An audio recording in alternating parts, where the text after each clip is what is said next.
ਪ੍ਰਦੂਸ਼ਣ ਬਹੁਤ ਵੱਡਾ ਮਸਲਾ ਹੈ, ਆਲਮੀ ਪੱਧਰ ਤੇ ਬਹੁਤ ਵੱਡਾ ਮਸਲਾ, ਪਰ ਪ੍ਰਦੂਸ਼ਣ ਹੋਰਨਾਂ ਦੇਸ਼ਾਂ ਦੇ ਵਿੱਚ ਹੋ ਸਕਦਾ ਮਸਲਾ ਹੋਵੇ, ਪਰ ਸਾਡੇ ਦੇਸ਼ ਦੇ ਵਿੱਚ ਸਿਆਸਤ ਕਰਨ ਦਾ ਇੱਕ ਜ਼ਰੀਆ ਵੀ ਬਣ ਜਾਂਦਾ, ਸਿਆਸੀ ਸੰਦ ਵੀ ਹੈ।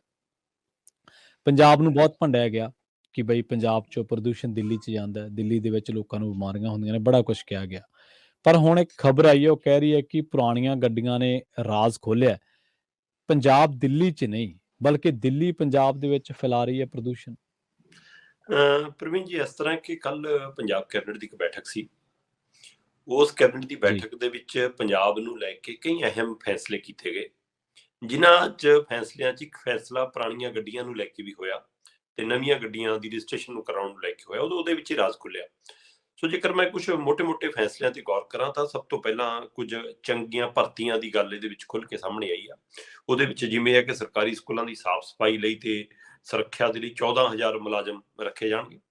ਸੋ ਜੇਕਰ 500 ਵਿਦਿਆਰਥੀਆਂ ਵਾਲਾ ਸਕੂਲ ਹੈ ਤਾਂ ਉੱਥੇ 3,000 ਰੁਪਈਆ ਸਫਾਈ ਕਰਮੀ ਨੂੰ, ਤੇ ਜੇ 1000 ਬੱਚਿਆਂ ਦੀ ਕਪੈਸਿਟੀ ਵਾਲਾ ਸਕੂਲ ਹੈ ਤਾਂ ਉੱਥੇ 6,000 ਰੁਪਈਆ ਸਫਾਈ ਕਰਮੀ ਨੂੰ ਮਹੀਨੇ ਦਾ ਮਿਲਣਾ। ਸੋ ਇੱਕ ਰੁਜ਼ਗਾਰ ਦਾ ਰਾਹ ਖੁੱਲਿਆ ਕੱਲ੍ਹ ਦੀ ਕੈਬਨਿਟ 'ਚ।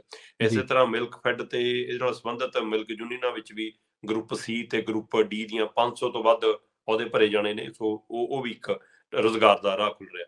ਸੋ ਇਸੇ ਤਰ੍ਹਾਂ 150 ਚੌਂਕੀਦਾਰ ਤੇ ਉਹਨਾਂ ਦੇ ਵੀ, ਤੇ ਮਤਲਬ ਚੌਂਕੀਦਾਰਾਂ ਦੇ ਵੀ, ਸਫਾਈ ਸੇਵਕਾਂ ਦੇ ਵੀ ਤੇ ਚੌਂਕੀਦਾਰਾਂ ਦੇ ਵੀ, ਉਹ ਵੀ ਉਹਦੇ ਭਰੇ ਜਾਣੇ ਨੇ। ਸਕੂਲਾਂ 'ਚ ਵੀ ਚੌਂਕੀਦਾਰ ਰੱਖੇ ਜਾਣੇ ਨੇ।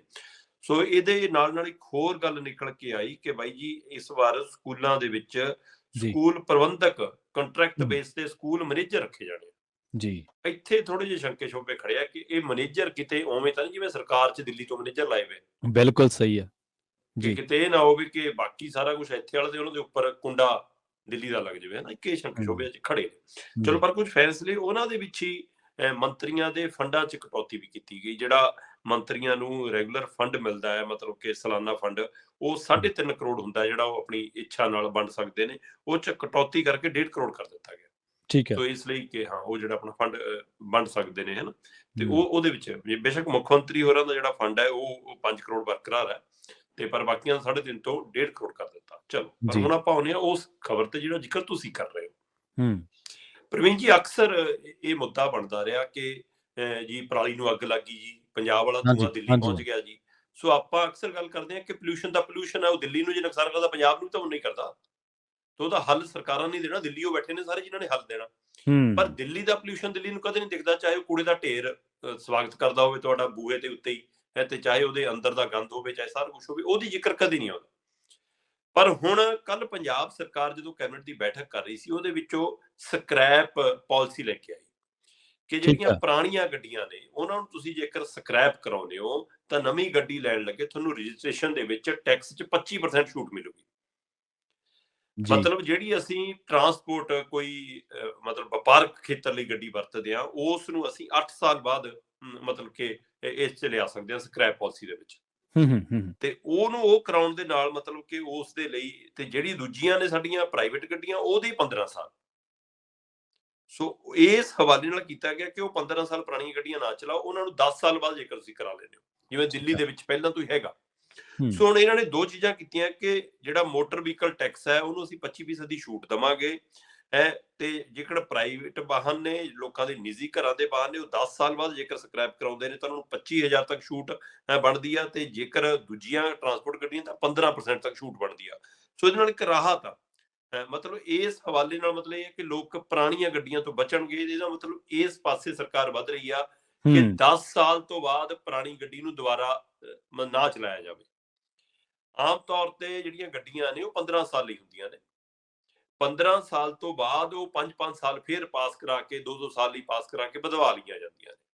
ਹੁਣ ਪੰਜਾਬ ਸਰਕਾਰ ਜਿਹੜੀ ਇਹ ਪਾਲਿਸੀ ਲੈ ਕੇ ਆਈ, ਇਹਦੇ ਵਿੱਚ ਉਹ ਕਹਿੰਦੀ ਆ ਕਿ ਗੱਡੀ ਦਾ ਮਾਲਕ ਸਕ੍ਰੈਪ ਕਰਾਉਣ ਜਾਵੇ ਗੱਡੀ, ਉਹਨੂੰ ਉੱਥੇ ਸਕ੍ਰੈਪ ਸਰਟੀਫਿਕੇਟ ਮਿਲੂਗਾ।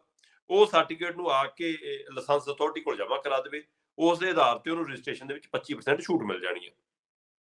ਪੰਜਾਬ 'ਚ ਇਸ ਵਕਤ ਜਿਹੜੀਆਂ ਰਜਿਸਟਰਡ ਹੋਣ ਵਾਲੇ ਪੁਰਾਣੀਆਂ ਗੱਡੀਆਂ ਦੀ ਜੇਕਰ ਗੱਲ ਕਰਾਂ ਤਾਂ ਉਹਦੇ ਵਿੱਚ ਜੇ 100 ਗੱਡੀ ਮੰਨ ਲਓ ਰਜਿਸਟਰਡ ਹੋਈ ਆ, ਤਾਂ ਉਹਦੇ ਵਿੱਚੋਂ 40 ਤੋਂ 53 ਗੱਡੀਆਂ ਦਿੱਲੀ ਵਾਲੀਆਂ ਹੁੰਦੀਆਂ ਨੇ। 100 ਪਿੱਛੇ 40 ਤੋਂ ਮਤਲਬ 50% ਗੱਡੀਆਂ ਤਾਂ ਦਿੱਲੀ ਵਾਲੀਆਂ ਨੇ। ਸੋ 43% ਦਿੱਲੀ ਵਾਲੀਆਂ ਗੱਡੀਆਂ ਇੱਥੇ ਆ ਰਹੀਆਂ ਨੇ ਜਾਂ ਬਾਹਰਲੇ ਸੂਬਿਆਂ ਤੋਂ ਆ ਰਹੀਆਂ ਨੇ। ਤਾਂ ਇੱਥੋਂ ਸਵਾਲ ਖੜਾ ਹੋਇਆ ਕਿ ਇਹ ਫਿਰ ਉੱਥੇ ਗੱਡੀਆਂ 10 ਸਾਲ ਵਾਲੀਆਂ ਬੰਦ ਨੇ ਦਿੱਲੀ ਦੇ ਵਿੱਚ। ਹਾਂਜੀ। 10 ਸਾਲ ਬਾਅਦ ਡੀਜ਼ਲ ਗੱਡੀ ਉੱਥੇ ਨਹੀਂ ਚੱਲ ਸਕਦੀ। ਹੂੰ। ਤੇ ਇਸ ਲਈ ਉਹ ਗੱਡੀਆਂ ਫਿਰ ਜਿਹੜਾ ਵਪਾਰੀ ਹੈ, ਜਿਹੜਾ ਗੱਡੀਆਂ ਦੇ ਕਾਰੋਬਾਰ ਕਰਦੇ ਨੇ ਪੁਰਾਣੀਆਂ ਗੱਡੀਆਂ ਦੇ, ਉਹ ਪੰਜਾਬ ਲਿਆ ਕੇ ਗੱਡੀਆਂ ਵੇਚਦੇ ਨੇ। ਤੇ ਪੰਜਾਬ ਇੱਕ ਵੱਡੀ ਮੰਡੀ ਹੈ। ਹੂੰ। ਸੋ ਵੱਡਾ ਇੱਕ ਮਤਲਬ ਕਿ ਵਪਾਰ ਹੈ ਇੱਥੇ ਪੁਰਾਣੀ ਗੱਡੀ ਦਾ, ਕਿ ਗੱਡੀ ਚਮਕਦੀ ਹੋਵੇ, ਜੀ। ਪੁਰਾਣੀ ਹੋਵੇ, ਉਹ ਭੜਕਾ ਦੋ। ਸੋ ਇਸ ਚੱਕਰ ਦੇ ਵਿੱਚ ਉਹ ਵਪਾਰ ਇੱਥੇ ਚੱਲਿਆ, ਤੇ ਇਹਦਾ ਮਤਲਬ ਦਿੱਲੀ ਆਪਣਾ ਪੋਲਿਊਸ਼ਨ ਸਾਡੇ ਭੇਜ ਰਿਹਾ। ਹੂੰ। ਜਿਹੜੀ ਗੱਡੀ ਉੱਥੇ 10 ਸਾਲ ਬਾਅਦ ਨਹੀਂ ਚੱਲਦੀ ਕਿ ਪੋਲਿਊਸ਼ਨ ਫੈਲਾਊਗੀ, ਉਹ ਜੀ ਗੱਡੀ ਫਿਰ ਬਿਲਕੁਲ। ਪੰਜਾਬ ਆ ਰਹੀ ਹੈ। ਤੇ ਪੰਜਾਬ ਆ ਕੇ ਕੀ ਉਹ ਮਤਲਬ ਕਿ ਪੋਲਿਊਸ਼ਨ ਦੀ ਬਜਾਏ ਕੋਈ ਖੁਸ਼ਬੂ ਛੱਡੂਗੀ? ਜੀ ਸੋ ਬਿਲਕੁਲ। ਇੱਥੇ ਵੀ ਤਾਂ ਪੋਲਿਊਸ਼ਨ ਹੀ ਫੈਲਾਉਣਾ ਨਾ ਉਹਨੇ। ਸੋ ਜੀ। ਇਸ ਹਵਾਲੇ ਨਾਲ ਫਿਰ ਇਹ ਸਰਕਾਰ ਨੇ ਹੁਣ ਤੈਅ ਕੀਤਾ ਕਿ ਨਹੀਂ ਜੀ, ਇੱਥੇ ਵੀ ਅਸੀਂ 10 ਸਾਲ ਪੁਰਾਣੀਆਂ ਗੱਡੀਆਂ ਦੇ ਲਈ ਯੋਜਨਾ ਲੈ ਕੇ ਆਏ ਕਿ 10 ਸਾਲ ਬਾਅਦ ਤੁਸੀਂ ਨਵੀਂ ਗੱਡੀ ਲੈ ਲਓ, ਇਹਨੂੰ ਸਕ੍ਰੈਪ ਕਰਾ ਲਓ, ਤੁਹਾਨੂੰ ਸਕ੍ਰੈਪ ਦੇ ਵੀ ਪੈਸੇ ਮਿਲਣੇ ਆ। ਠੀਕ ਹੈ। ਉਹ ਸਕ੍ਰੈਪ ਕਰਾਉਣ ਤੇ ਅਲੱਗ ਅਦਾਇਗੀ ਹੈ, ਤੇ ਜੀ। ਰਜਿਸਟ੍ਰੇਸ਼ਨ ਦੇ ਵਿੱਚ ਛੂਟ ਵੱਖਰੀ ਹੈ। ਜੀ। ਸੋ ਇਸ ਹਵਾਲੇ ਨਾਲ ਮਤਲਬ ਕਿ ਲੋਕ ਹੁਣ ਇਹਦਾ ਨਫਾ ਨੁਕਸਾਨ ਲਾ ਕੇ ਦੇਖਣਗੇ ਕਿ ਇਹਦੇ ਨਾਲ ਉਹਨਾਂ ਨੂੰ ਕਿੰਨਾ ਕੁ ਫਾਇਦਾ ਹੁੰਦਾ ਹੈ। ਮੈਂ ਦੇਖ ਰਿਹਾ ਸੀਗਾ ਕਿ ਜਿਹੜੀਆਂ ਇਹਨਾਂ ਨੇ ਟੈਕਸ ਲਾਇਆ, ਜਿਵੇਂ ਕਿ 10% ਮੋਟਰ ਵਹੀਕਲ ਟੈਕਸ ਲਿਆ ਜਾਂਦਾ ਹੈ। ਅਜੇ ਜੇ 15 ਸਾਲ ਪੁਰਾਣੀ ਗੱਡੀ ਹੈ ਮੰਨ ਲਓ, ਤਾਂ ਹਾਂਜੀ। ਉਹਦੇ ਵਿੱਚ 10 ਲੱਖ ਵਾਲੀ ਜਿਹੜੀ ਗੱਡੀ ਹੈ, ਉਹਦੀ ਗੱਡੀ ਦੀ ਮਤਲਬ ਕਿ ਵੈਲਿਊ ਦੇ ਉੱਤੇ 25% ਦਾ ਮਤਲਬ 25,000 ਤੱਕ ਛੂਟ ਮਿਲ ਜਾਣੀ ਹੈ ਤੁਹਾਨੂੰ। ਜੀ। ਜੀ। ਸੋ ਇਹ ਇੱਕ ਕੁਛ ਤਾਂ ਗੱਡੀਆਂ ਦੀਆਂ ਸਕੀਮਾਂ ਹੁੰਦੀਆਂ, ਉਹਨਾਂ ਵੱਲੋਂ ਛੂਟ ਹੁੰਦੀ ਹੈ, ਕੁਛ ਨੂੰ ਹੂੰ। ਵੱਖਰੀ ਛੂਟ ਮਿਲ ਜਾਣੀ ਹੈ, ਕੁਛ ਤੁਹਾਡੀ ਪੁਰਾਣੀ ਗੱਡੀ ਦਾ ਕਬਾੜ ਦਾ ਮੁੱਲ ਪੈ ਜਾਣਾ। ਸੋ ਹੂੰ। ਉਸ ਹਵਾਲੇ ਨਾਲ ਹੁਣ ਇਹ ਤਰੀਕਾ, ਇਹ ਅਸਲ ਦੇ ਵਿੱਚ ਇਹ ਕੇਂਦਰ ਸਰਕਾਰ ਦੀ ਉਹ ਪਾਲਿਸੀ ਹੈ, ਨਿਤਿਨ ਗਡਕਰੀ ਹੋਰਾਂ ਦੀ ਇੱਕ ਪਾਲਿਸੀ ਹੈ, ਜਿਸ ਨੂੰ ਉਹ ਸਕ੍ਰੈਪ ਪਾਲਿਸੀ ਵਜੋਂ 25 ਤੱਕ ਲਿਆਉਣਾ ਚਾਹੁੰਦੇ ਨੇ ਪੂਰੇ ਮੁਲਕ ਦੇ ਵਿੱਚ। ਸੋ ਜੀ। ਉਸ ਹਵਾਲੇ ਨਾਲ ਸੂਬਿਆਂ ਨੂੰ ਮਿਲਣਾ ਤਾਂ ਚਿੱਠੀਆਂ ਆਈਆਂ ਹੋਈਆਂ ਨੇ। ਇਹ ਉਹ ਚਿੱਠੀ ਦੀ ਉਹ ਪਰਤ ਖੁੱਲੀ ਹੈ, ਪਰ ਉਹਦੇ ਵਿੱਚ ਜਿਹੜਾ ਆਹ ਜ਼ਿਕਰ ਖੁੱਲ ਗਿਆ ਕਿ ਹਾਂ, ਪੰਜਾਬ 'ਚ ਗੱਡੀਆਂ ਦਿੱਲੀ ਤੋਂ ਆ ਕੇ ਰਜਿਸਟਰਡ ਹੁੰਦੀਆਂ ਨੇ, ਦਿੱਲੀ 'ਚ ਪਹਿਲਾਂ ਤੋਂ ਹੀ ਬੰਦ ਨੇ, ਤੇ ਪੰਜਾਬ 'ਚ ਚੱਲੀ ਜਾਂਦੀਆਂ ਨੇ। ਇਸ ਲਈ ਪ੍ਰਸ਼ਾਸਨ ਨੇ ਸਾਫ਼ ਦੱਸਤਾ ਕਿ ਭਾਈ ਪੰਜਾਬ ਤਾਂ ਬਦਨਾਮ ਹੀ ਕਰਕੇ ਤੁਰੀ ਆ ਦਿੱਲੀ, ਅਸਲ 'ਚ ਤਾਂ ਜੀ। ਦਿੱਲੀ ਵਾਲਿਆਂ ਦਾ ਪ੍ਰਦੂਸ਼ਣ ਇੱਥੇ ਆ ਰਿਹਾ। ਜੀ ਬਿਲਕੁਲ।